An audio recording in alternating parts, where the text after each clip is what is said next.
one nation, under God, indivisible, with liberty and justice for all. Thank you. Okay, so we'll move to the consent agenda, and the consent agenda doesn't have anything on it. So I don't think we have to even approve a consent agenda. Since the regular meeting minutes were removed, there isn't anything else on there. So we will go to, there are no committee reports, and we will move to agency staff reports. If staff would like to proceed with a presentation for the North Lakes Community Council presentation. Go ahead. Excuse me before you begin. This is Planning Commission Clerk Corinne Linfors. If you'll just please state and spell your first and last name for me, that'd be appreciated. Thank you. Sir, this is Jason Ortiz, Development Services Manager. You need to put your mic on there. Thank you. Okay, is that working? Yes, sir. All right, my name is Rod Hanson. It's R-O-D-H-A-N-S-O-N. And I'm here representing the North Lakes Community Council. I'm the president of our board. And so I want to start off just thanking you for a little time on the agenda. I know I could come in at any time and just testify, under public comments, but I asked specifically if we could get a little more direct time to talk about the resolution that's in your packet. So hopefully you've all had a chance to take a look at the resolution. I'm not going to read it word for word. I trust you have. But I wanted to provide a little bit of context on kind of what led to the resolution. Maybe also, if there are questions, I'm not sure about the process for agency reports here, but if there are any questions, certainly be available to answer those. So let's back up a little bit here and talk about kind of what led to this. I've been a part of the community council for the last probably 3 years as a member, and then on to the board. In my time with the council, and certainly in my time as a resident in the North Lakes area, road and traffic safety has been kind of at the top of the list of concerns for our residents, and particularly the section of Bogard from Trunk Road to Selden. If you live in the area, you know what I'm talking about. If you don't, even driving through there certain times a day, the problem is very apparent. The road is simply, at this point in time, kind of over capacity. The volume of traffic and the safety concerns getting on and off of Bogard and along that section of Bogard, continue to be of major concern. We didn't try to pull all the statistics together, but they're there and available to review in terms of traffic loads. It's just becoming quite apparent that something more needs to be done. We've talked about this and raised it in concerns in our membership meetings.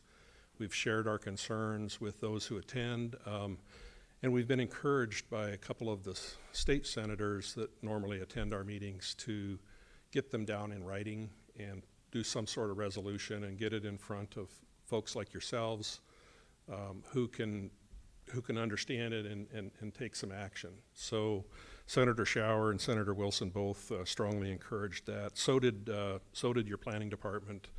Alex Strawn has been to our meeting a number of times and has also encouraged us to gather our thoughts and get them down and to you directly.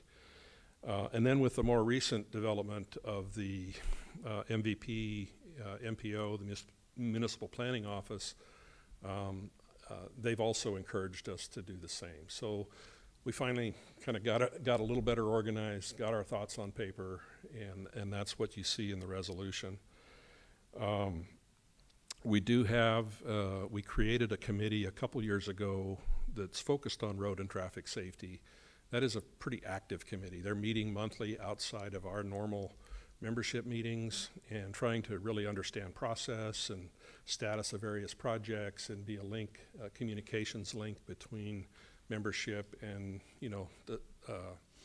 membership and government to try to keep our folks informed. So they helped pull this this resolution together. If you kind of go through the whereases, basically, you know, it talks about the history and the growth that we've seen in the valley. We then became aware of and took the time to review some previous studies. So in 2017, one of the whereases speaks to this, but in 2017 there was a long-range plan developed and approved. I think it was titled a 2035 long-range plan. And we found that in that document, it very accurately described the problems we're seeing. They've gotten a little worse, but even back then, those problems were apparent to the group that put that plan together. Then in 2022, in late 2022, there was the SASS work, the sub-area, I'm going to draw a blank on the details for it, but the acronym, where they also took another look at the status of various plans. And as part of that, there was a consultant that provided a report that said, here's what's been done with regard to that previous long-range plan, and essentially concluded nothing's been done. So given all of that, given that the problem is simply getting worse, given that our community feels pretty strongly that we deserve safe roads, we need more attention on this section of Bogard, that's really the why we've come forward with some recommendations.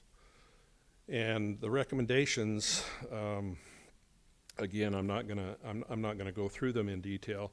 We understand that there's work to be done on the upfront side of changing codes, changing standards in a way that prevent the problem from just continuing and hopefully prevent problems like we're seeing on this section of road from happening in the future. So some of our recommendations have to do with code changes, and we're not experts on code changes, but we tried to get our thoughts on paper as to what we felt would be appropriate to consider. Strengthening some of the codes or policies that drive decision-making when approving subdivisions.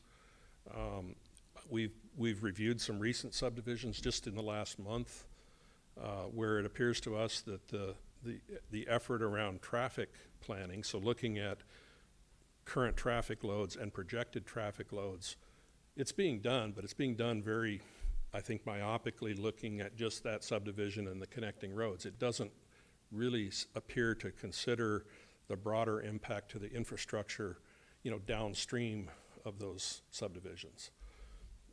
For example, a large subdivision going in our area is going to have a significant impact to Engstrom, and yet none of the traffic studies that were done even kind of acknowledged what that current and future impact was going to be on Engstrom Road.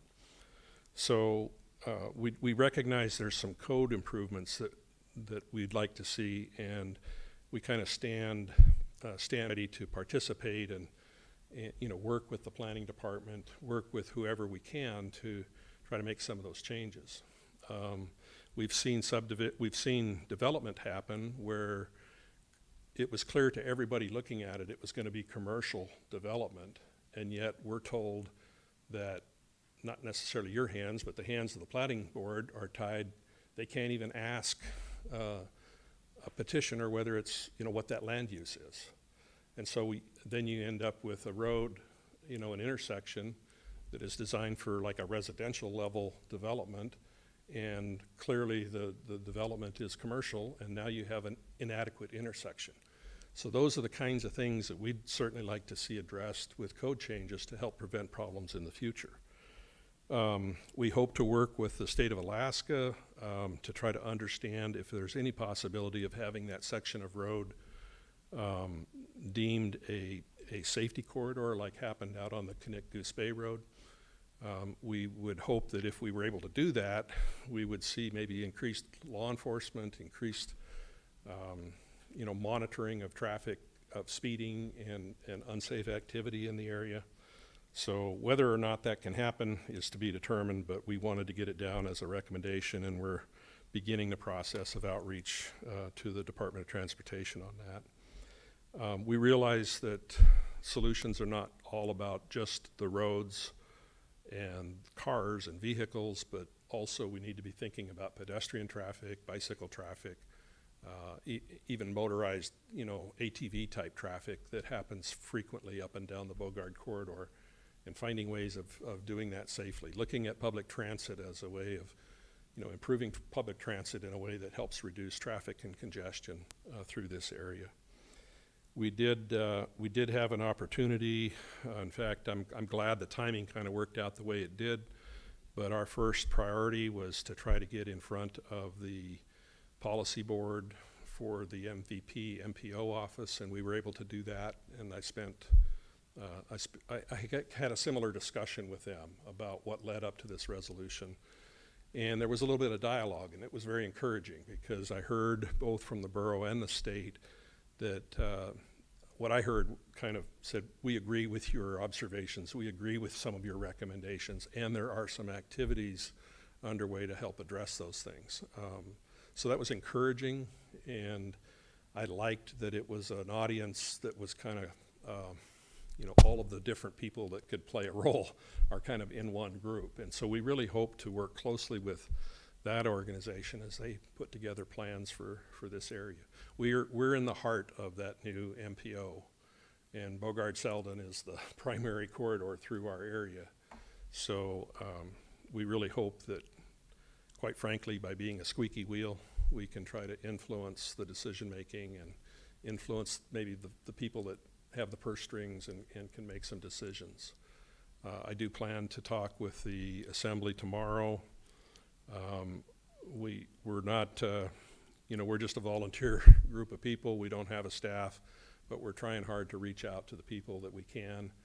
And I live in the same neighborhood as Senator Schauer. I'm hoping to find him on the street here one of these days and have a chance for more conversation there. We're just trying to express our concerns in a constructive way and bring forward ideas. I don't have a specific ask for the Planning Commission other than awareness, know that this is on our radar and on the radar of our community in a way that anything that can be done to help improve the communication about what's happening in that area, give that opportunity for public comment, and show that you're listening, and show that it's important not just to those that live there but to the borough as a whole. That's kind of a broad ask, I realize that, but that's really what I'm here for tonight. Happy to take questions if that's part of the protocol. If not, I've kind of said my piece. And if you could keep the resolution in front of you, and as you come across issues that come forward, just consider the thoughts we've put on paper and what you might be able to do to help. Thank you, So Mr. is there Hanson. opportunity for There Q&A? is. Okay, so I'm happy to. I would like to ask any of the commissioners at this time if they have any questions. Commissioner Glenn? Commissioner Glenn, so Bogard's a state road, correct? Yes. So- Well, that section of it is The whole- state. Yeah. From where to where? Trunk and Selden are all, as I understand it, Okay. state. Yeah, I'm a little mystified by, like, the Bodenberg Loop out at the Butte is state, Clark Wolverine state, Maud Road, I believe, is state, and I'm a little mystified why the state is involved with some of this anymore, and why these have been turned over to the borough. Do you have any idea on? I do not. So- I know there's the first section of Bogard here from Palmer to Trunk, I believe, is borough, a borough road. The problem, though, as I see it, is regardless of whether it's state or borough, there's got to be a collective solution, because the state can do some things in the Bogard Road right-of-way to improve it, clearly. But unless the borough is also working hard to improve the intersections, for example, right now you try to get on Bogard from Caribou. Caribou is not designed for the level of traffic that it currently sees, and would benefit greatly from a simple turn lane. That's a borough road, a Right, borough's right. connection. Yeah. So I don't see how, one entity or the other is gonna solve the problem. It's Is gotta there, be joint. is there an opportunity, would it be smart for the state to turn some of these roads over to the borough? You know, I could give you maybe a personal opinion, but we haven't even really talked about that as a community council. I'd be curious Yeah. about that. Yeah. So, all right, I appreciate it. Thanks for You bet. coming. Yep. Are there any other questions? Quick comment, this is Rick Allen. I travel that road like 4 days a week, and I really, I appreciate you bringing this to our attention because, a lot of these problems have just gotten worse and worse over the last several years, and, I appreciate you guys doing the work and laying it out in writing. I think it's important, and to the extent that we can support you, I would expect this is a pretty friendly audience to you on this. Yeah. Thanks. So today, on the way to this meeting, I drove that stretch of road and another accident at the Engstrom and Bogart. So I had to slow down and pull over and kind of scoot through while they were dealing with another accident there. Lost my train of thought. The one thing that I am aware of that the borough is doing, I'm not aware of the details of it, but I understand there is a long-range planning effort underway that is looking at the Bogart corridor, and at least one of the things being considered is reducing the number of intersections that come into that stretch of Bogart and, routing traffic to more significant intersections and then improving those. For example, shutting down the intersection of Caribou, which I just talked about, and routing traffic off of Caribou onto Moose Street. And then I think also shutting down Bear, which is the next one to the east, and having that traffic routed to Moose Street, and then having a safe intersection designed at Moose. Those are things that will probably upset some of our residents, but are the things that we see appropriate to do if you're going to make that section of Bogart handle the traffic that it's going to see. So in terms of what you can do to support, I would say whatever you can do to support the work of the planning department in finishing those plans and getting them into execution, the sooner the better. Okay, are there any other questions? Yeah, Commissioner Glenn, actually, I'm out at the Butte, and the old Glen is the same. We have the same situation. We're bumper to bumper, and you actually can't cross a road at times to come, if you come off the Bodenberg to go this way, so I feel your pain. Yeah. So Yeah. I grew up out there, and we had 500 people living out there, and I don't even know, we're well over 20,000 now, so Yeah. we're just overwhelmed, and nothing's changed. The roads are the same, and so, all right. Yeah. Appreciate you. Thank you. Okay. Commissioner Commissioner McCabe? McCabe, I don't really have a question for you, Mr. Hanson, but I saw Alex nodding his head back there about some of this, and I wondered if he had anything he could give us besides saying we need more money. Well, he does.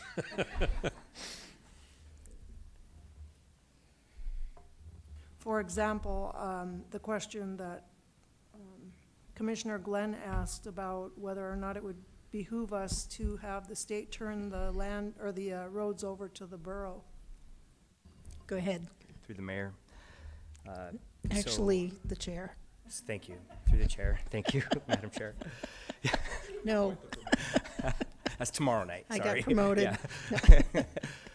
So it is Public Works that deals with the state on which roads get transferred from the state to the borough and vice versa. Most of it comes from the state to the borough. Typically, the larger arterials like Bogard, Selden, which is intended to be an arterial, or Old Glen Highway, Palmer-Wasilla Highway, those are typically maintained by the state. They have the larger equipment that allows them to do that. There is a delicate balance between accepting roadways because while it is great to have control and management of the roadways, it also comes at an increased cost to the taxpayers. And so we are careful about which roads that we accept. And but certainly the Bogard-Selden strip is a combination of two. The borough does own a large portion of that, and the state owns a large portion as well. Ultimately, the state loves to give us roads as much as they can, but we only have so much capacity to accept them. Okay. Yeah. Any And, other questions? I will say I was very pleased to see this resolution come out of the North Lakes Community Council, because it's a lot of the things that we are working on currently. We are doing a corridor access management plan for the Bogard-Selden area. We are doing the sub-area solution studies, which talks about different changes in policy that we could consider to alleviate some of these things. Thank you. Thank you, Alex. Did you have anything else, Mr. Hanson? I did not. Okay, thank you very much for bringing this to our attention. Okay. And yeah, I believe in the squeaky wheel theory too. Yeah. So keep squeaking. Okay. It's a good thing. Okay. Let's see, next thing we have is audience participation. So at this time, members of the audience may speak regarding any topic that is not on the agenda for public hearing. If anyone's on the phone and wish to speak, please press *3. Let's see if we have anyone on the phone first. One, okay. If you'd like to speak, go ahead. Hi, Dan Kennedy on the phone. Could you please? Greetings, commissioners. I'm sorry, could you please say your last name and spell it, please? Yes, Dan Kennedy, Kennedy. I'm vice chair of the South Lake Community Council. Simply want to thank the department for all the help as we continue to resurrect the South Lake Community Council. Actually, And sir, lastly, excuse me, that's on the agenda. This participation time is for anything that is not on the agenda.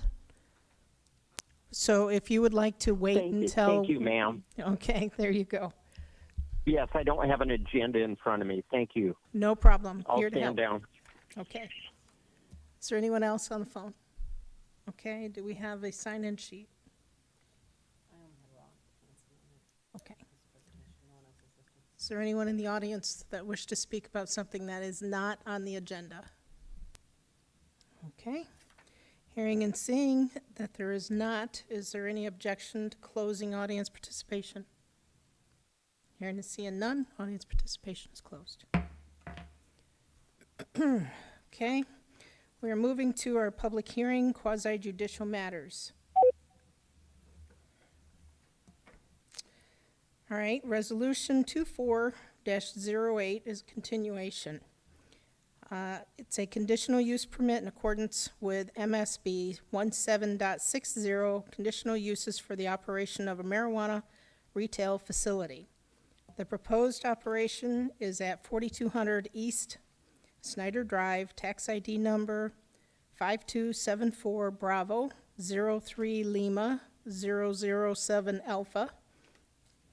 The applicant is Justin Benson on behalf of Shoreline Cannabis, and the staff is Rick Benedict.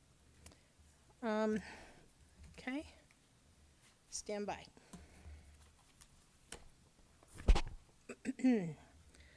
For the planning commissioners, do you or any member of your immediate family have a substantial financial interest in any property affected by this decision, or will you recognize a foreseeable profit as a result of the decision? And I'm going to ask Commissioner Fernandez first. No. Thank you. Is there anybody else that has any? Everybody has shown or said no. Okay, second question. Have you received or otherwise engaged in ex parte contact with the applicant, appellant, other interested parties, or members of the public concerning the application, either before, during, or after this matter was submitted for decision? Commissioner Fernandez? No. And everyone else? No. Okay. Are you able to be impartial in this decision? Commissioner Fernandez? Yes. Thank you. Everybody else? Yes. Okay.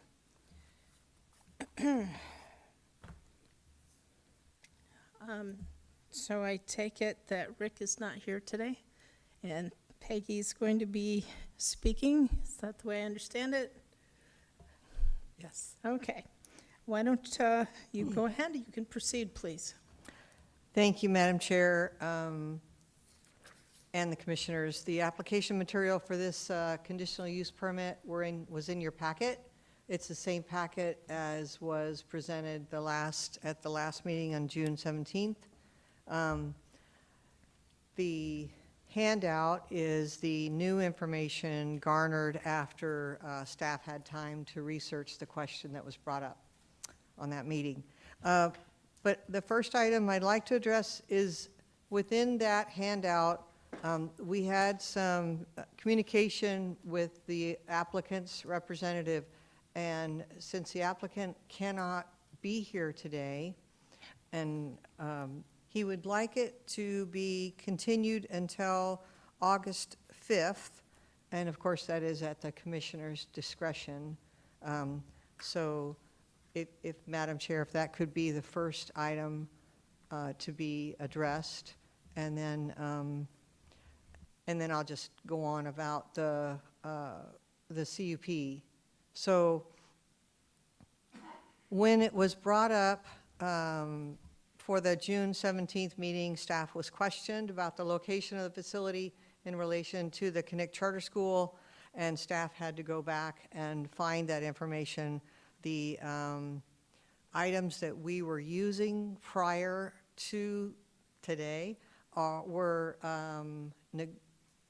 they didn't have that information in there, and so obviously because Rick didn't find it. So we have found other ways of having that information, and so we'll use those from now on, so this won't happen again. So anyway, we obtained the information that was needed. The proposed facility is approximately 530 feet from the school property. In the rear of your handout is a modified PC Resolution 24-08 to support the denial of the CUP for shoreline cannabis due to the location of the facility being within the 1,000-foot setback from school grounds.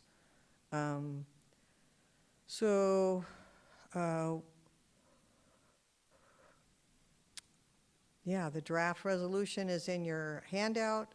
Considering the new information concerning the proposed facility's location in relation to the school grounds, staff finds that the proposed facility does not meet the standards of MSP 17-60 conditional uses and recommends denial of the CUP. But again, I'd like to, if you could address that request for continuance. Thank you. Okay, we will start there then. And I would like to ask the commissioners to do a voice vote on if we will like to delay this till August 5th or not. So, Madam Secretary, would you please do a voice vote to see if we should continue this or not? Commissioner Glenn, repeat what you just said, so. Sure. A yes So- is accepting it, and no is, A yes will be delaying this to a time of August 5th. A no would be addressing it today. Okay? Correct? Okay. This is Planning Commission Clerk Corinne Linfors. I'm going to do a roll call vote orally for the postponement of 2408 to August 5th Planning Commission meeting that is regularly scheduled. Commissioner Glenn. no. Commissioner Fernandez. Yes. Commissioner Allen. Yes. Commissioner Cohn. No. Commissioner Shane. He's not present. He will not be voting. Commissioner McCabe. No. And Commissioner Scoggin. No. The postponement does not, one moment. Jason Ortiz, Development Services Manager. There actually was not a motion made, so you just introduced it, Madam Chair. So if someone could please make the motion, second the motion, and then actually have that, just for record, please. Okay. I will entertain a motion at this time to vote. This is Commissioner Allen. I move to postpone this matter to our August 5th meeting. Is there a second? Commissioner Fernandez, I'll second that. Okay. So we do another vote? Sure. Okay. All right, thank you. Commissioner Glenn? No. Commissioner Allen? Yes. Commissioner Cohn? No. Commissioner McCabe? No. Commissioner Fernandez? Yes. Commissioner Scoggin? No. We have 4 noes and 2 yeses. We will be hearing this tonight. The postponement does not pass. Okay. Ms. Horton, is there anything you would like to go over on this? It's pretty cut and dry. The school is on a parcel that is across the Palmer-Wasilla Highway. It's 530 feet from the facility to the edge of the property, which is what the code says for the distance, the separation distance. And when Rick went out there, no signs for the school. He didn't see anything that looked like a school, and the school website, the school district website, doesn't have it on their school location maps, but we do have it on some of our GIS, and we've discovered that little issue. So, but I think that's about it. Borough Code says that at the time of their establishment, marijuana-related conditional uses shall not be located within 1,000 feet of school grounds. And it says that separation distances are measured in a direct line between the closest point of the facility within which the marijuana facility is located, and the closest point on the lot or parcel of land upon which the school grounds are located. The Borough Code does not specifically define establishment, but refers to the Illustrated Book of Development definitions. And when a definition of the word is not included in code, and the Illustrated Book of Development definition states establishment as an economic unit where business is conducted, or services or industrial operations are performed. So it's more like the noun instead of what I think the code was thinking about, maybe a verb or something. But anyway, so Shoreline Cannabis was approved by the Marijuana Control Board on the June 1st, 2nd, 2023 meeting, and those are almost always delegated approvals, meaning delegated to the director of AMCO, and there's a list of items that they have to go through before they actually get their license. And one of those is if the local borough has a permitting action, then you need to get that permit. So we don't consider that they have established their business yet. I think I'm done. I think that's all I need to say. Okay. Really. Jason? And the other thing I wanted to add is just a little bit more context is, and we have corrected or asked our GIS to correct, but some of our maps that we load internally didn't recognize this as a school. The other thing is on the mailing list, it went out to the Connect tribe. I'm not familiar of other charter schools that are owned by someone else, but like for instance, when you look up Academy Charter, it shows the borough owning the parcel. So this parcel, they did actually get a mailer. They went to Connect tribe.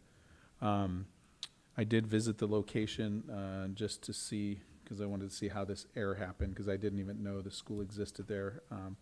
And I did not see anything with my eye, even when I went on shoreline and then down from the eye, you still were not able to see that it was a school until I drove into the property and I saw something. So it was obscured from view, so I did want to just make that known. The other thing I would say is that there is a resolution supporting the denial that has been prepared. It's in your handout, and that's available for you guys. Okay, thank you. Do any of the commissioners have any questions for Ms. Horton? This is Commissioner McCabe. I just wanted to know if anybody has contacted the school to find out if they plan on being operational in the next school year. This is Jason. They are actually already operational from what it says. It's just they don't have the signage on there, so. Okay, thanks for that. And it's unfortunate that this happened, but the law is the law. Okay, are there any other I questions? had a question. Is this the sort of thing that an applicant could apply for a variance for?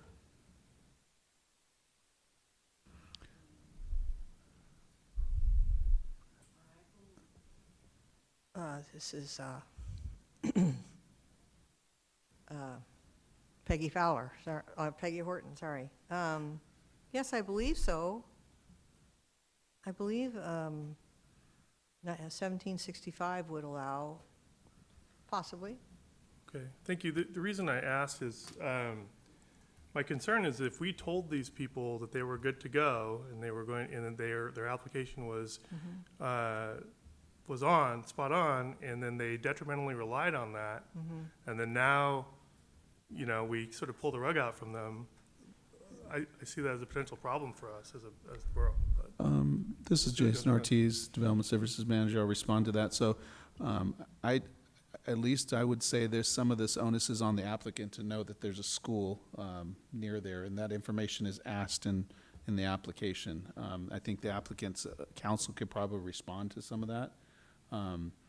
But it definitely there, like I said, staff made an error in not seeing it on our mapping system and knowing that it was there. Right, and I guess I'd just say, Commissioner Allen again, I mean, if the borough didn't know there was a school there because it was so hidden and no signage and all of that, it's sort of understandable that an individual citizen wouldn't know that, right? I wouldn't say the borough, but I'd say our planner and myself didn't know that, so I wouldn't categorize the borough, because the borough had to approve that school to be there. It's a new school. It's only been active, I think, for maybe a year or so. It's new. 2 years? Okay. Ms. Horton, did you have anything else? I can say that the applicant stated in their application that the closest one was Cottonwood Creek, and that was quite a ways away. And they are correct in that that is the closest one other than this one. But also, when the current planners say that we can move forward to a public hearing, we always preface that in that we are not the ones that say you're good to go. The Planning Commission is the one that makes that decision. So never do we say, no, we might say that the application appears to meet the code or meets the code, but we don't give any assurances that they're going to get an approval through the Planning Commission at all. And what was the other thing? Oh, and 1765, there's a case where one of the criteria for ineligibility of getting a variance is that it costs money. That what you want to do is a pecuniary hardship. So that's illegal to grant a variance in that instance. And there's no criteria that, oh, the borough told me. That's not in the criteria of either granting it or not granting it in the code for variances. So. This is Jason Ortiz. I would also just say, and I'm pulling up code here on 1765.0.010, the intent. It says the chapter addresses variances not otherwise addressed within this title. It's not intended that this chapter replace or supersede variance regulations of other chapters within this title, nor is it intended that this chapter address variances to conditional uses. So it sounds like variance process is a no-go. Do the commissioners have any other questions for Ms. Horton? Okay, so then at this time, I assume you're representing Mr. Benson? Yes, thank you. Jana Weltzine, Jana Weltzine, Weltzin. I apologize that Mr. Benson couldn't be here. He had a competitive hockey trip with his child and is in the air right now. Otherwise, he would have at least been on the phone. So I'm sorry that he's not able to be here for this discussion, because what he wanted to talk to you about was all the steps that he took to get this location ready before bringing it to you. So I'll go over those, but I thought it would be better to hear it from him. You know, we appreciate staff's comments, and, you know, this was missed by everybody. The maps that we got identifying the uses from the borough, the first two maps in your map section, in your packet don't show that as a school, they show it as a commercial. And so it was tough because there was no signs, no nothing. This business was started in 2020. He filed for his articles of organization in 2020. He submitted notice to the Matsu Borough on July 13th of 2022. He was granted a driveway permit for this use. I believe it was in 2022 as well.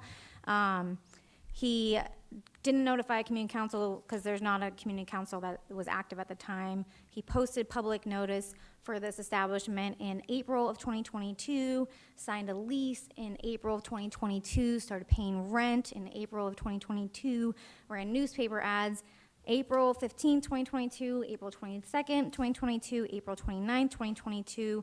The Connect Charter School was approved by the state of Alaska's the MSB's application June 2022, and he submitted, Mr. Benson submitted this application to the state, paid his fee to the state of Alaska July of 2022, and the Connect Charter School was open August of 2022. So I think it comes down to what does established mean, and it could mean an economic unit, and in that sense, economic activity has been taking place here. I mean, he's been rebuilding it, remodeling it, paying rent, lots of economic activity, because he owns a grow that was supposed to feed this location, supposed to become vertically integrated.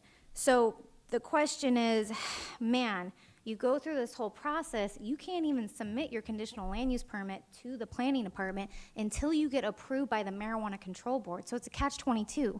He went through this whole process, did all this public notice, had no viable way to know this school even was thinking of being existing, now is existing, before he could even come to this commission, until he got his application approved by the state of Alaska.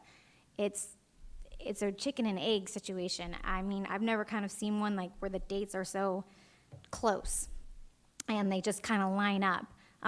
Anchorage considered this for, there was a child daycare that House of Green on Minnesota. Child daycare started putting their construction permits in, but we publicly noticed the initiation for House of Green, and the assembly said, hey, the House of Green initiation was noticed first. That's its time of establishment, and they got grandfathered into that location. I would hope that this commission would consider something like this here. He has put in over, hundreds of thousands of dollars into this location because, I mean, if you look, he's been working on it for over 4 years. It's not like he hasn't been making progress on this and submitting the notice and going through the process for over 4 years. And then the school pops up. At what point, even if he noticed that school in 2022 when it opened, towards the end of 2022 when it opened, at what point was he just supposed to throw his hands up and stop? I mean, he was in 2022 of August, he had already paid the state of Alaska his application fee. He was already in queue. He was already under lease, and he was already in construction because he had already done his due diligence. He had already looked around. He had already driven around. I asked him when this came up, I said, man, how'd you miss it? I was kind of upset with him. How'd you miss it? Drag me up here in front of these fine folks. I'm in front of you guys you know, not often, but relatively often. How'd you miss it? And he said, I've never even seen a sign. And I drive through there all the time. He says, I've never even seen a sign. And then he went the next day and he drove through, and exactly what Jason said. And still, I had to go on property, on what I thought was private property, to see a sign for a school. So it's tough, and I wish he was here because he probably would do a whole lot better job articulating all the steps and all the requirements and everything he went through. I think there is, if this planning commission deems it appropriate, a way to approve this where as time of establishment was the time that the economic activity from him came into being, and that is paying the application fee to the state of Alaska and submitting all the notice that he did way before the school even opened. So that would be my request to you.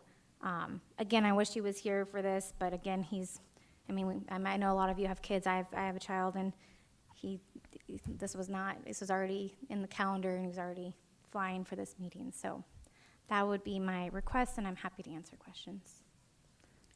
Any commissioners have any questions? Okay. At this time, thank you very much for that information. At this time, we'll go ahead and open the public hearing on Resolution 24-08. If there's anyone on the phone who wishes to speak, press star 3. And please state your last name and spell it, please. No one on the phone? Okay. We do have a sign-in sheet. Mr. Rod Cummings, if you would like to speak on this, please come up and state your last name and spell it, and you have to push the button to get the mic working. There you go. Excuse me. Hi, my name is Rod Cummings, Cummings. Okay. I live at 4330 East Snyder Drive, 3 lots away from the applicant's facility. I've lived there since 1996, seen the place grow up around me. I understand progress has to happen. It's just the nature of things. However, for the last 14 years, I've worked as a project engineer for the State of Alaska Department of Transportation, highway construction. I know a little bit about roadway geometry and traffic, worked on lots of projects, seen lots of problems.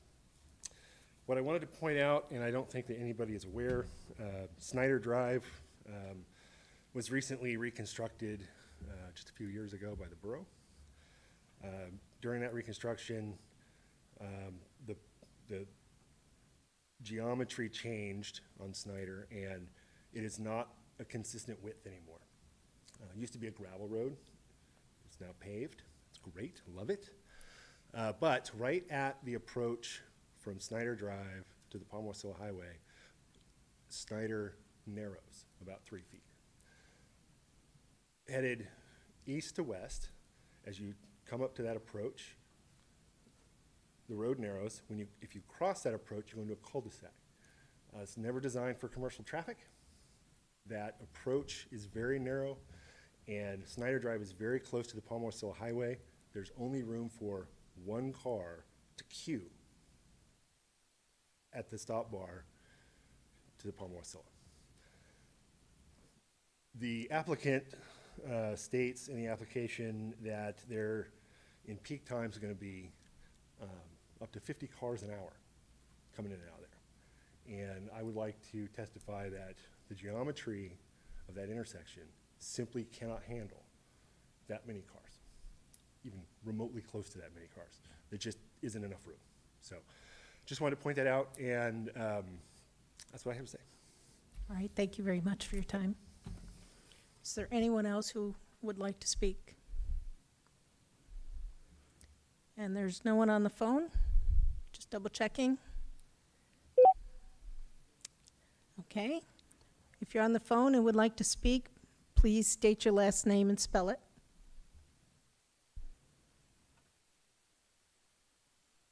It's Hanson, Hanson. Okay, go ahead. It sounds like the school had their application in on 6/22. And the marijuana retail store license actually isn't approved, and they can't operate until they're approved through the Marijuana Control Board.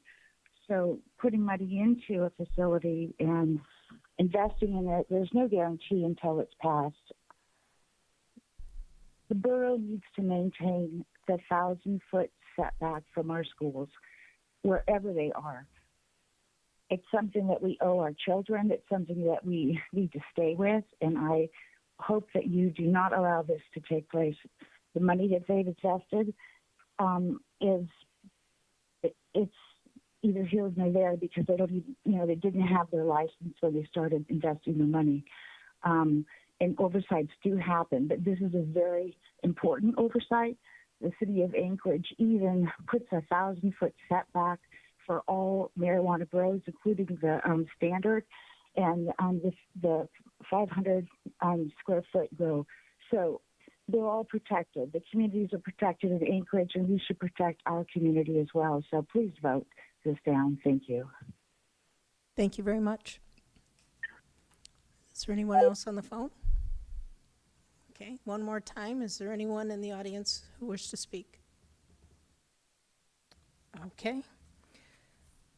Hearing and seeing none, is there any objection to closing audience participation? Again, hearing and seeing none, audience participation is closed.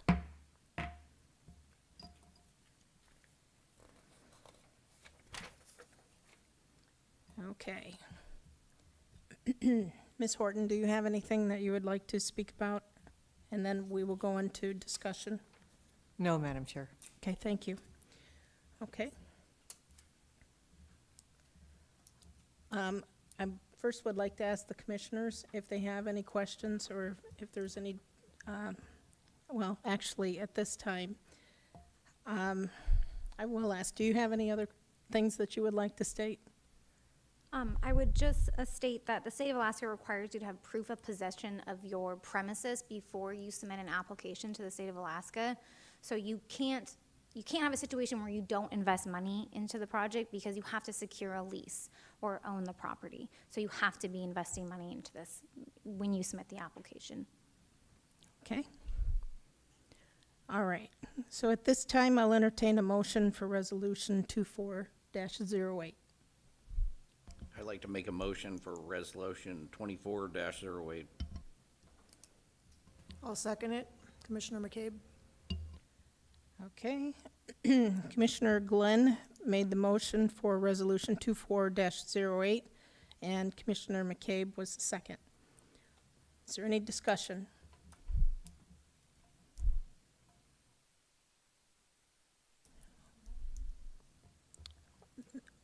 The motion is for the resolution on the floor for us to be able to open for discussion.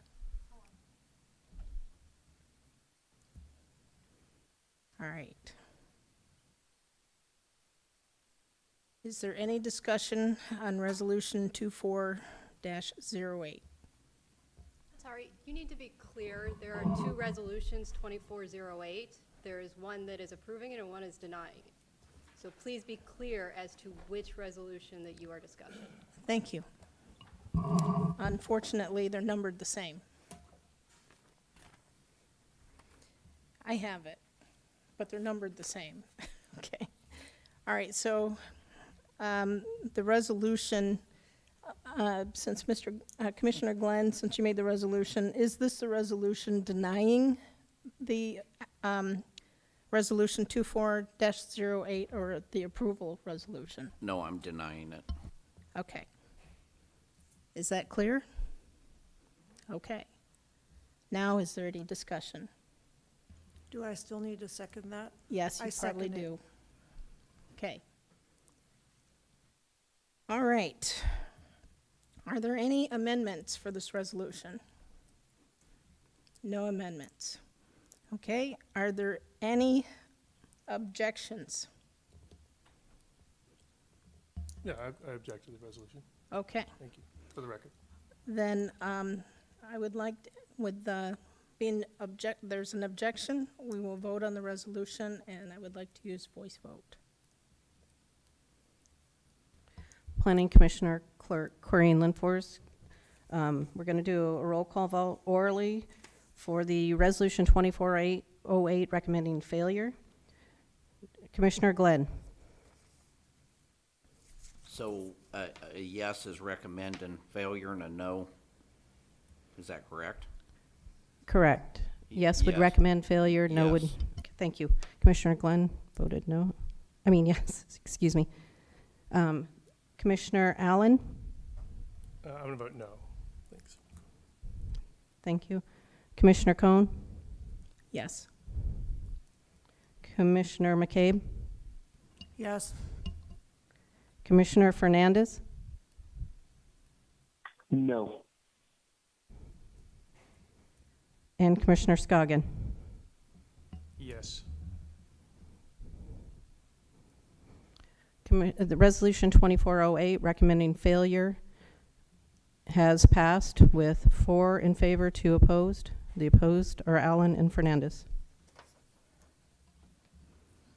Okay, thank you. Resolution recommending failure 24-08 passes. Okay, we're moving on to public hearing legislative matters, Resolution 24-14. A resolution of the Matanuska-Susitna Borough Planning Commission recommending that the Assembly reactivate the South Lakes Community Council. Staff, Julie Speckman, Long Range Planner. Julie, would you like to proceed? Thank you, Commissioner Cohn and Planning Commission. Thanks for this time this evening. We received a request in May of 2024 to reactivate the South Lakes Community Council from the newly formed nonprofit named South Lakes Community Council. All supporting documentation to meet the requirements for reactivation was provided, and the organization's bylaws indicate that the boundaries of the Community Council be the same as the boundary revision that was adopted in 2019 by the Assembly. So I'm happy to answer any questions. My phone is off. Okay, thank you. Commissioners, do you have any questions?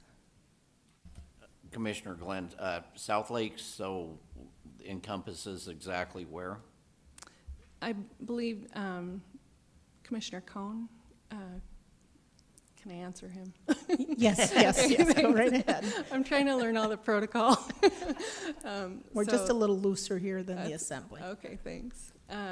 Commissioner Glenn, the maps for the South Lake Community Council should be in your packet, and I don't have all the streets memorized, Okay, so. all right. Yeah, You got a number of residents out in that area? I actually don't know the number of residents, Okay, sorry thank about you. that. The map is in the packet. I believe, do we have the map that we could show?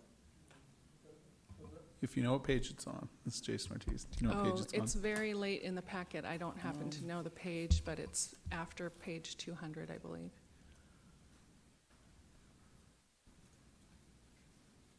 But there's no page number on it. Oh, thank you. 269, okay.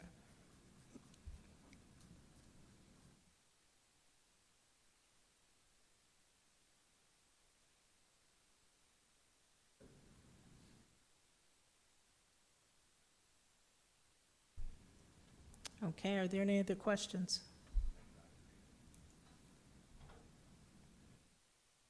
No other questions? Okay. Is there anyone from South Lake here? There was a gentleman on the phone earlier that said he was going to stand down. He may be on the phone for the public hearing at this time. Okay, is it?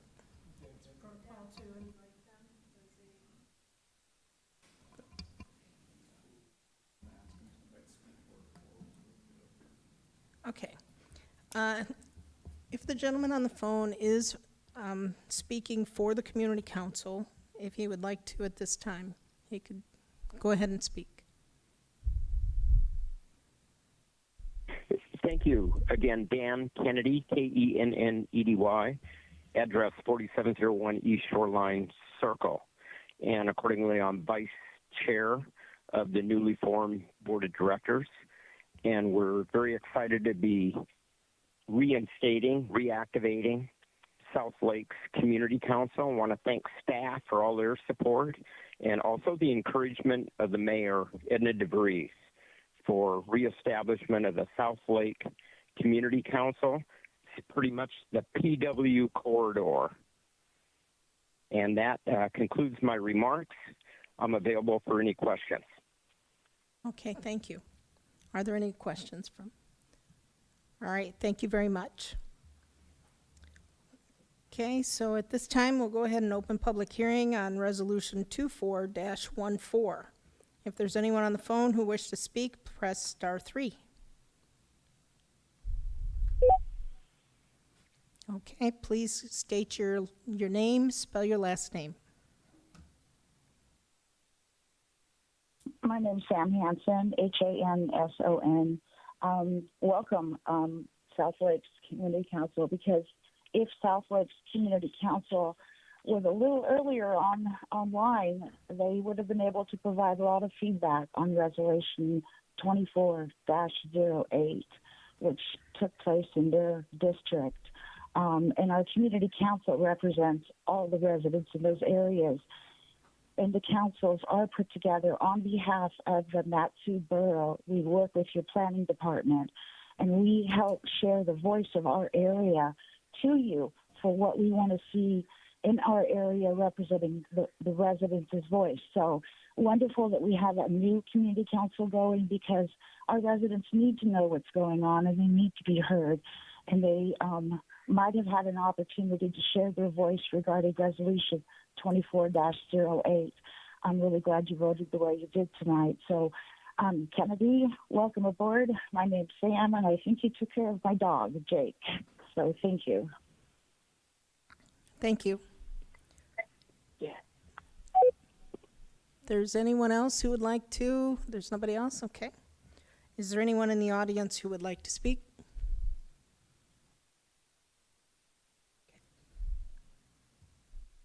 All right. All right, hearing and seeing no other persons to be heard, is there any objection to closing the public hearing? Hearing and seeing none, public hearing is closed. Okay, do you have any other comments? I don't. It's great to see the community step up and want to be reactivated. Excellent, thank you.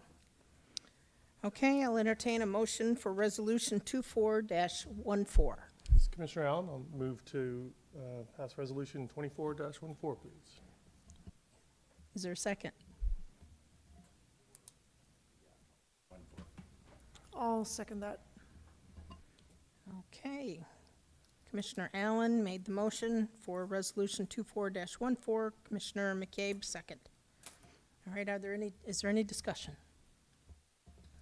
This is Commissioner Allen. I would, a couple points. One is that, this area of our valley is growing like crazy, so it really makes sense for them to have their own community council, and I agree with the comments about giving a voice to the people that live in that area. And the other thing I'll say is that I've known Dan Kennedy for 20 years. He's a very, very active member of this community, and in my view anyway, he lends a lot of credence to this organization. So it seems to me that they're definitely off on the right foot. So thank you.